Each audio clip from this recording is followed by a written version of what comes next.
I would like to introduce our special session speaker, Ms. Geetanjali Pandit.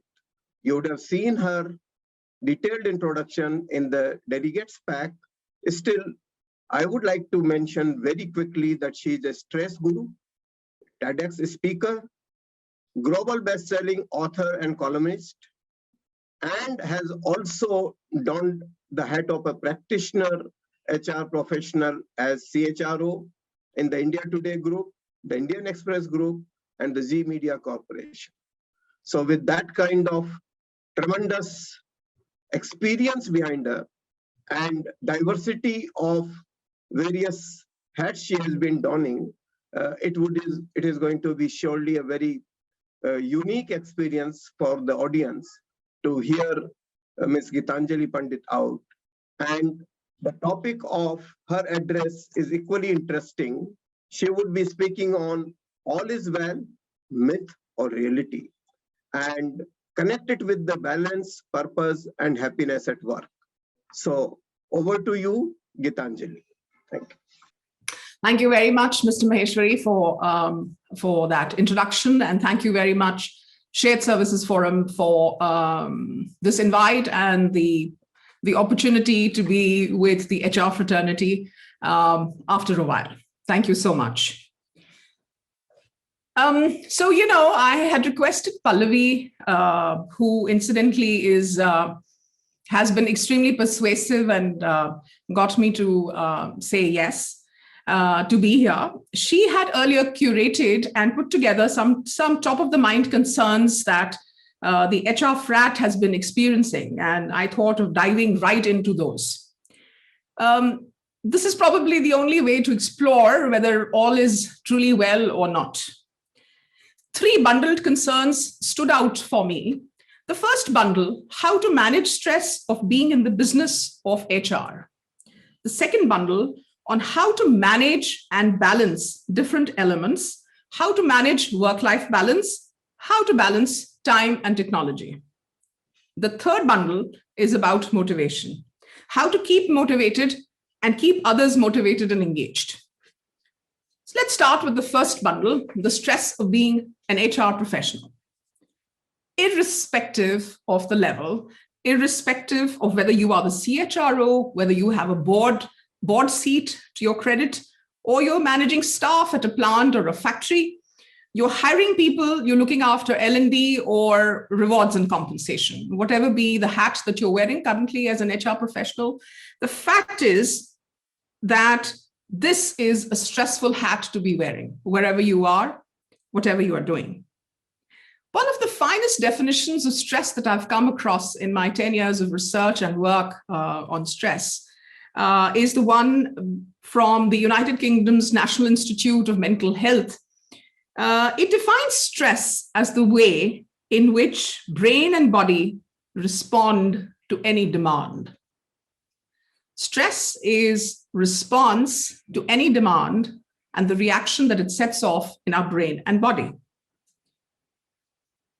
My experience, my observation, and the overview is that for all of us in India, HR continues to face a host of demands from a host of stakeholders. It's almost as if it is a daughter-in-law expected to fulfill many purposes, many elements, many modes for different people at different points. And there is a terrific amount of stress because that is how the body and the brain are receiving all the demands which are being made. Perhaps also there is a deeply ingrained desire for HR to actually try and be all those things to all those people. I remember occasions and instances where I was startled when one of the organizations where I headed HR, I was asked to find out what was the best way of creating a helipad to be used by the top management for that particular organization. In another organization, I was asked to find out the best way of procuring bulletproof jackets and Kevlar vests for journalists who were facing or could face the brunt in very violence-prone areas of the country. So there is definitely a demand which is coming the way of HR from different sources. And tied into that is the desire to try and be all of those things to all those demands, to meet all those demands. And all of this while trying to be safe and politically correct. Research in sports finds something very interesting. Players who have reported that teammates are a source of stress have a greater risk of sustaining an acute injury. This is profound. This has profound implications for how we receive stress and how we manage stress when teammates are those responsible for triggering demands and stress, therefore stress within us. I'm going to repeat this because I find it to be very pertinent. Players who reported teammates as a source of stress had a greater risk of sustaining an acute injury. On the other hand, players who cited a coach as the source of stress were at greater risk of sustaining an overuse injury. And there is a distinction between the two.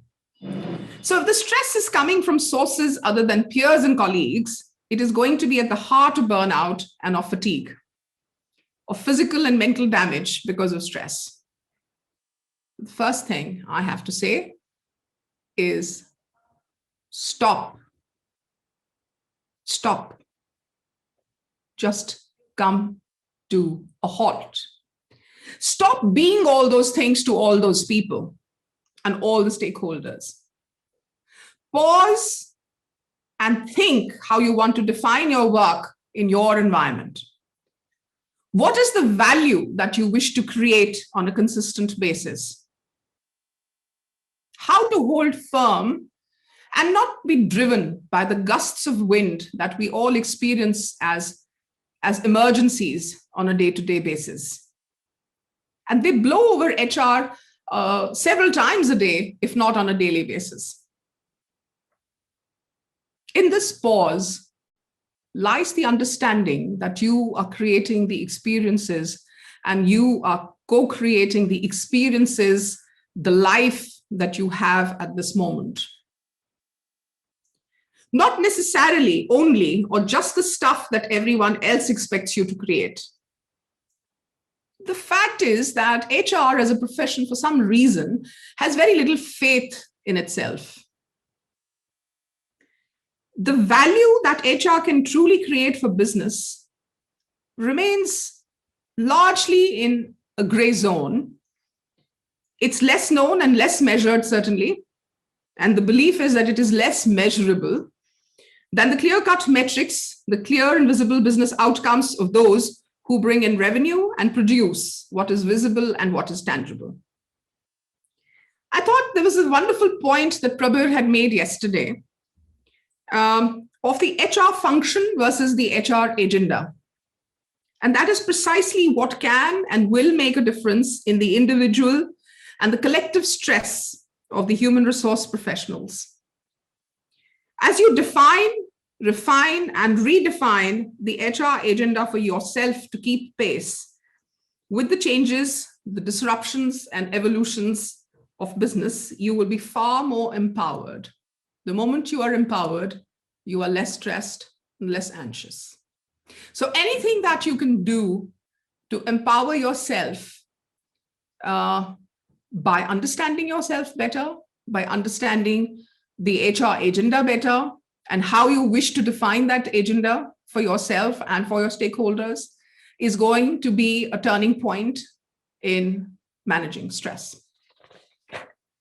It was actually Sunil Gavaskar who commented on MSD and said of Dhoni, and I'm quoting, "He, that is Dhoni, is the rarity who treats both these imposters, wins and losses, in the same way. He simply plays the game," unquote.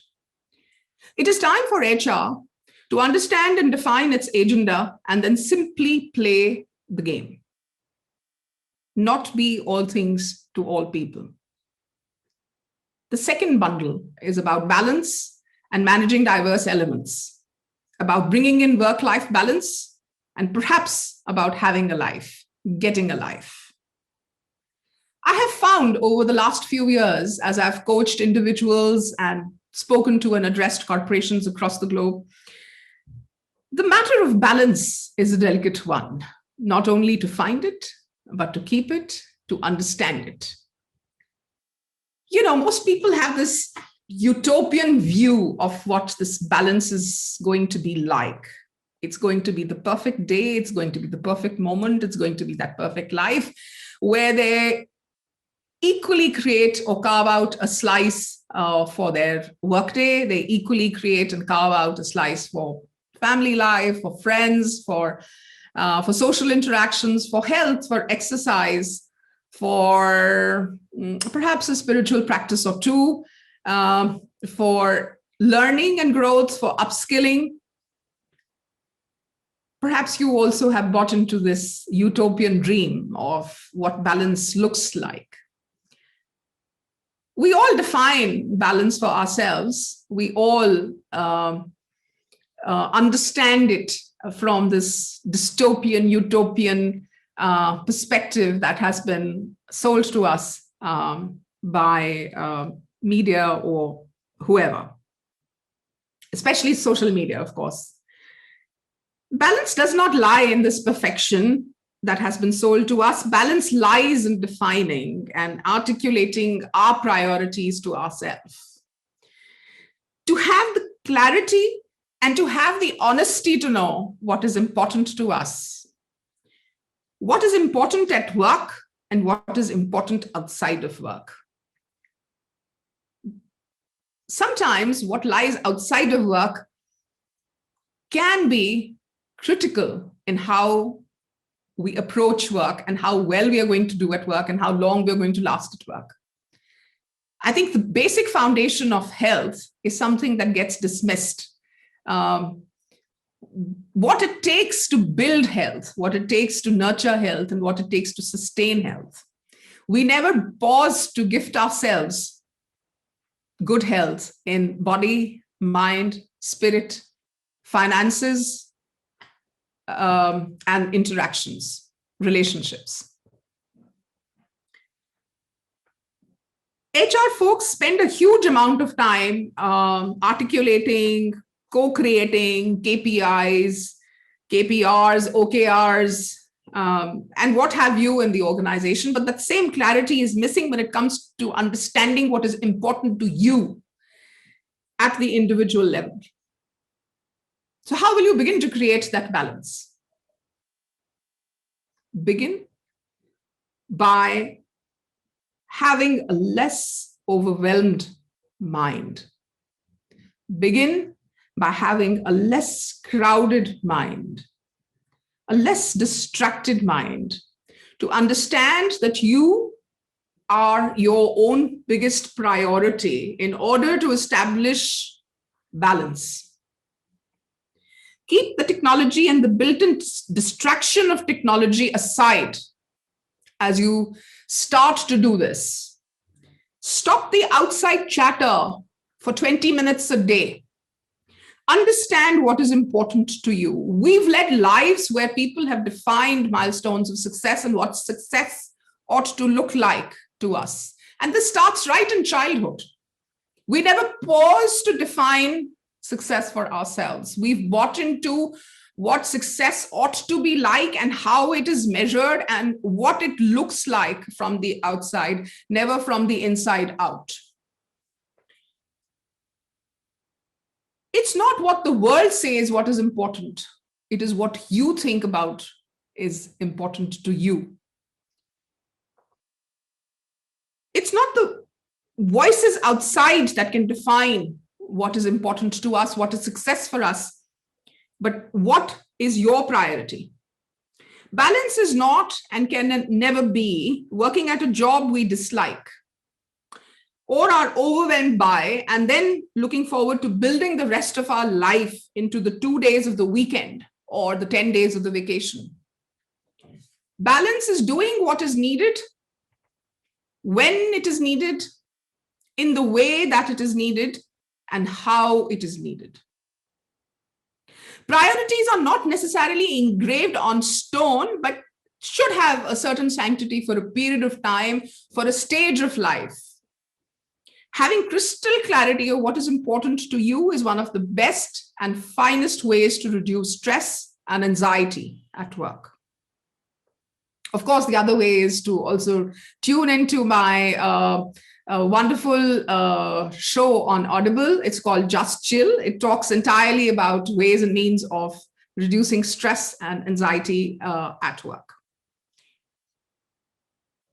In contemporary high-level sports where millions of dollars are at stake, sports where the athletes have trained, sports people have trained for year after year, the kind of training that corporate professionals cannot begin to think of. It's painful, it's gut-wrenching, it's bone-sweating kind of effort that goes into building a contemporary athlete's career. In contemporary high-level sports, failure or success depends on very, very small, very tiny and minute differences between athletes' physical, technical, and creative abilities. It's very, very minute, and the difference could be in microseconds. While most of the competitors have equal physical and technical potential, victory greatly depends on the ability to use it in full, precisely when it is needed. Precisely when it is needed.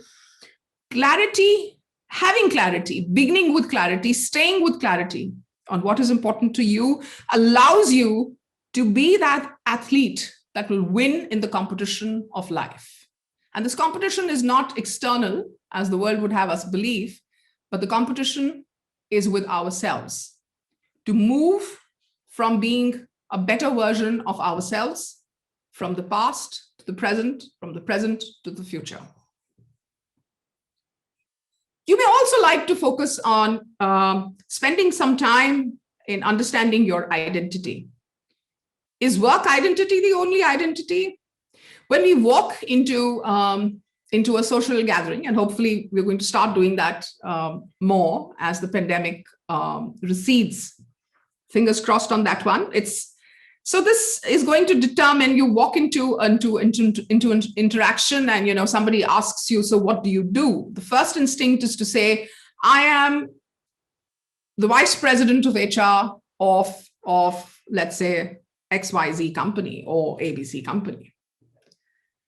And that is your complete identity for as long as you are in that role. The question that you may ask yourself is whether work and your business is the only identity that you have, whether that is going to be the only identity that you're going to stay with. When work is only a part of what you do and who you are, it expands life to a point of fulfillment in a way that a job only cannot provide.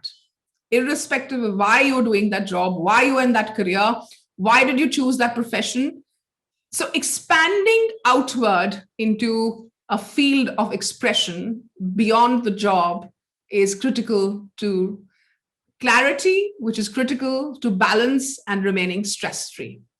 I still remember, as the CHRO for a very large media company, I had this experience where there was a mandate, there was a diktat that came my way, particularly as I was seeking to research and write on my own personal time, using my personal resources, saying that we don't appreciate people who wish to do anything outside of their job. This is a short way of losing losing the millennial talent at a time when the great resignation is a reality of life. It's interesting, isn't it, that the great reshuffle and the great resignation have come about at almost the same time. So the work from home movement, the fact that teams are virtual more and more, the pandemic has been the ultimate disruptor, is called the Great Reshuffle by Microsoft and LinkedIn, and the Great Resignation is well known. So as fulfillment rises more in your life and you begin living the life that you have defined and are clear about, you are living in balance and you will be far less stressed. Now I come to the third point, which is the point on motivation and keeping yourself and others engaged. So I have a number of clients in the MSME sector and many in the larger corporations, and just about everybody says that they are very worried about the happiness quotient in their organization. There's this young lady who is quite the entrepreneur and has created a very astounding business in the marketing space for herself. And I was her, go-to person for this particular pain point, saying that I'm doing everything that I possibly can to keep my employees happy, tailoring my policies according to that, so many holidays on the calendar. It's very important to me that people are happy, and yet everybody is whining, moaning, and complaining to me about the pressure that they are facing. Perhaps this is true of the team that you're leading as well. This might be true of what's happening around you at work. So you could be doing this by way of policies, by way of giving people latitude, by way of engagement initiatives, but it may not be working. So my take on this is that this insanity has to stop. You simply cannot make anyone else happy. And this is the experience that anybody who's married has probably got this experience. You cannot make your children happy. You cannot make your spouse happy. You cannot make your significant other happy. It's a huge effort to keep yourself motivated, engaged, and happy. How are you going to do it for another person? How are you going to do it for thousands of people, all of whom have different experiences, different backgrounds, all of whom have different needs, and all of whom are approaching their work and their career from very diverse and divergent points of view? There are three mindsets with which people approach work and their job. Most people aren't thinking career as much as they're thinking job. The first mindset is that of survival, where the job is seen to be the medium to bring in money to survive. This is a mindset. This is not a fact of life. The background, the actual financial reality, the portfolio, the bank balance has no influence on any of this. There are a host of people who don't need to be having this mindset, and they do have this mindset, which is probably the mindset that the industrial revolution worker had, saying that I must go to work in order to survive, in order to earn, in order to survive. This is not a fixity in life. This mindset is not a fixity in life. It keeps changing. But the second mindset is one that focuses on the job to bring in the money in order to progress, to lead the aspirational life, to share that aspirational life, to create that aspirational life for family, for parents, for children, for self, and for others. So standard of living is what drives this mindset. This can also be a lone trap, usually is, where the aspiration for a better standard of living, a higher standard of living, makes us buy into a home loan, a car loan, an EMI, more assets, a bigger portfolio to ensure that children are getting better education, and so on. So always very forward-looking, trapped in the future, which may or may not be correct, may or may not be real, and may or may not unfold exactly the way it's been planned for. The third mindset is to look at the job as the medium to create value, to learn and to contribute. When you, as the HR professional, are dealing with these disparate mindsets, no single motivational or engagement platform or technique is going to work. It's very interesting, isn't it, that there isn't any motivational theory that has come out. Usually all motivational theories come out of the West. There is no motivational theory that has come out since the 1970s. And you and I both know that the world has changed 180 degrees. It has changed beyond recognition since the 70s. So what applied then doesn't hold true now. It simply cannot, because the reality that we have experienced, the reality which is unfolding, the world, the way the world is changing is no longer the same. We cannot expect what worked earlier to continue to work now. So one of my organizations, the owner promoter, had a very interesting point of view. He and his family, where they said that people work well with fear. This is not true. People can never give you the best when they are operating from a point of fear within themselves, a place of insecurity within themselves, or a place where a failure or risk-taking in any way is going to meet with an aggressive response, a negative response, or going to put them to shame. They are no longer going to be able to give their very best at their place of work. So this is certainly not motivation in the way that you would like to have it unfold at your place of work. There is a human instinct to dominate. And the term that one grew up with, superior subordinate, right, at the place of work, the politics that organizations suffer from and inflict on each other, HR does have a role to play in that. There's anger and there's aggression. These are not things which are going to enable employer brands. These are not things which are these are not values or behaviors which are going to allow for either talent to come on board or to retain true talent. What is going to work is the culture that you will have established or will establish. A culture that recognizes these intrinsic drivers, a culture that acknowledges, listens, respects, and rewards. A culture that is fair. A culture that is known to be fair and felt to be fair. It is not equitable, but fair. A culture that acknowledges and responds with respect. A culture where we bring out our own finest behaviors and therefore influence others around us to do the same. A culture where we begin right by hiring right and by paying right. We don't allow people to continue to worry on the money front, which doesn't mean that you have to be in the top 5 percentile of paymasters in your industry, but fair pay for fair work.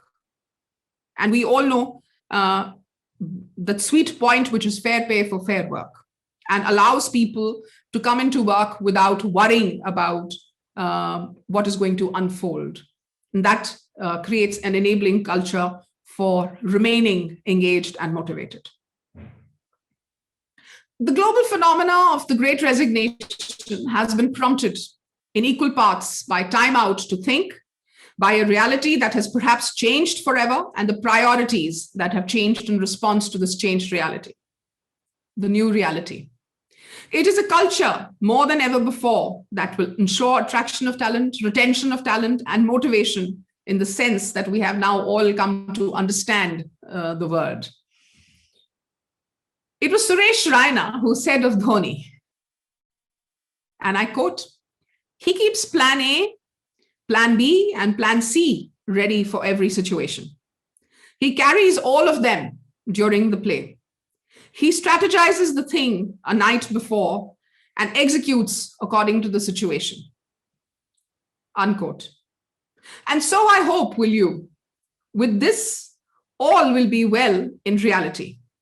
Thank you very much for being here, for your time and for your attention. Today, attention is the world's most expensive currency. And I'm very grateful for this opportunity and for your attention. I'm good to have any questions if there are any.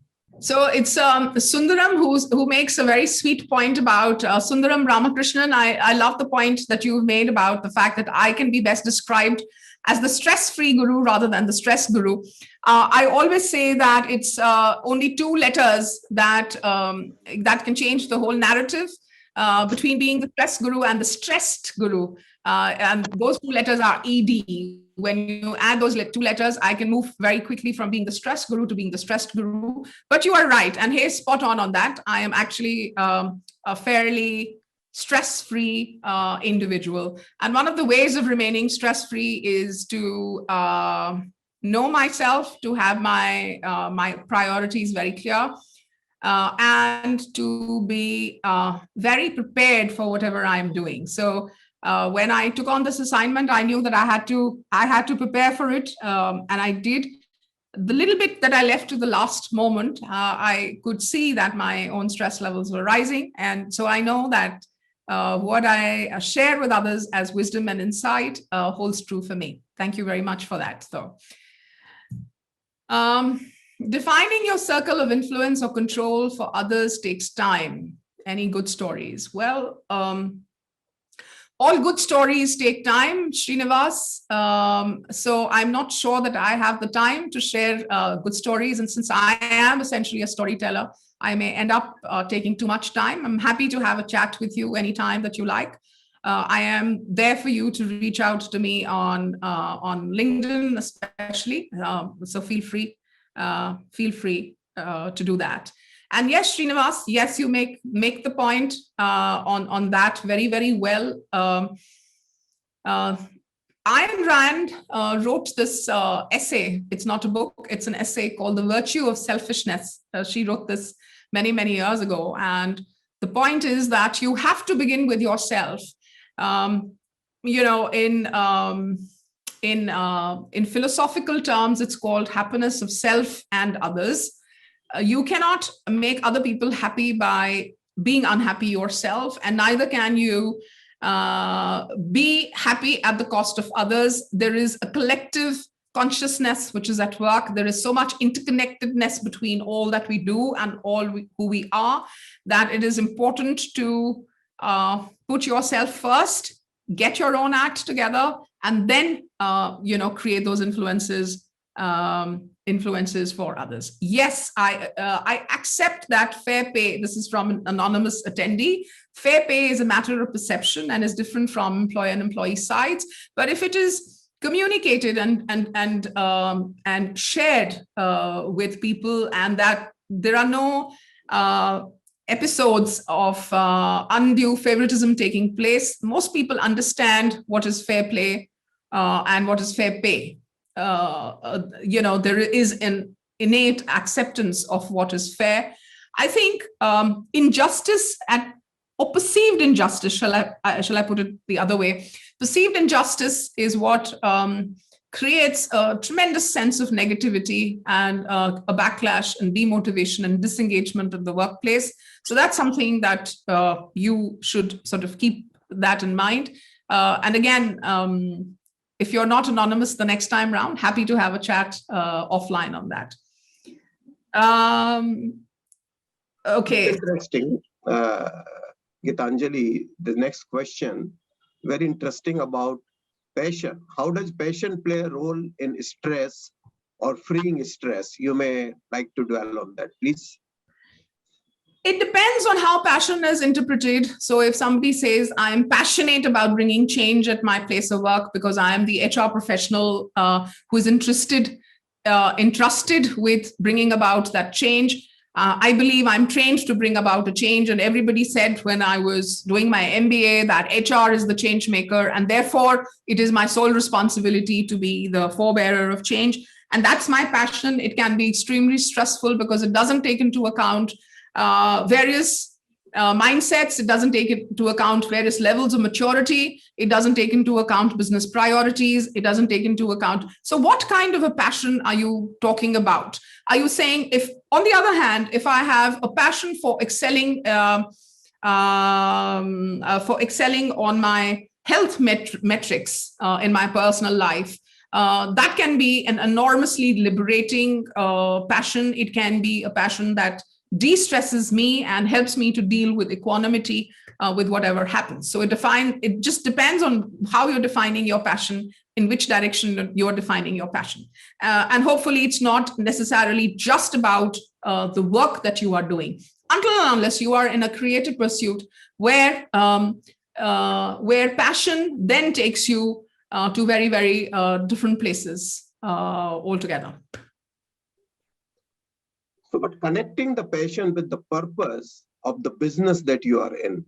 Yes, absolutely. That's important, isn't it? That's important. That's important. That is absolutely important. So another question, interesting one is coming up, is about motivation. Would you like to take that, please? Sure.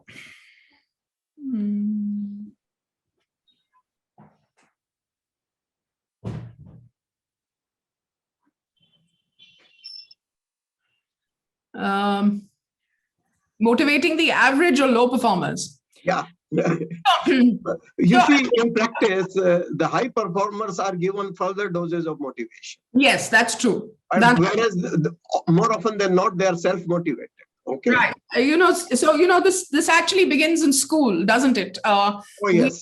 We all know for a fact, and I see this in my children's school, is that the one child who is doing well will always get more and more opportunity, whereas it is the host of children who are in the background who need that opportunity far more than that one child who's anyways doing well. I think the reads, I can send you a list of reads on this, since Srinivas's question is on reads on motivating the average or low performers.